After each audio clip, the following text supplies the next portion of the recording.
راج مستری کا بیٹا قوم کے دلوں کا راجہ بن گیا۔ ٹوکیو اولمپک میں ارشد ندیم کی کامیابی کے لیے ملک بھر میں دعائیں کی گئی۔ عوام نے جشن منا کر ارشد ندیم کو فائنل راؤنڈ تک پہنچنے پر مبارکباد دی۔ میاں چنو میں ارشد کے گھر کے باہر میلے کا سما رہا۔ شہریوں نے بھنگڑے ڈالے، مقابلے شروع ہوئے تو قوم سکرین کے سامنے جم گئی۔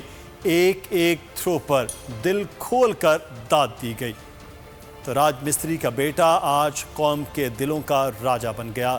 میڈل تو ارشد ندیم نہ جیت سکا، لیکن پاکستانیوں کے دل جیتتی ہیں۔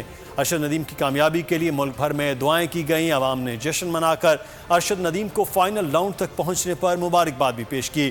میاں چنو میں ارشد کے گھر کے باہر میلے کا سما رہا۔ شہریوں نے بھنگڑے ڈالے، مقابلے شروع ہوئے تو قوم سکرین کے سامنے جم گئی۔ ایک ایک تھرو پر دل کھول کر داد دی گئی۔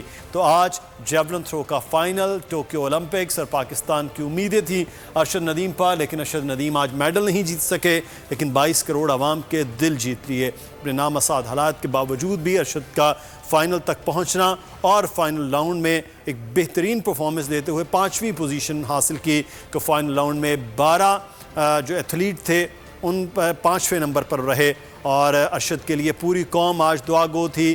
خوشی منائی گئی ارشد کے مقابلے سے پہلے بھی اور پھر ارشد کے مقابلے کے بعد بھی کہ ارشد آج جیت تو نہیں سکے میڈل، لیکن پھر بھی عوام خوش تھی، قوم خوش تھی کہ ارشد ندیم جو ہے وہ اولمپک کے فائنل راؤنڈ تک پہنچے ہیں اور 5ویں پوزیشن ارشد نے حاصل کی۔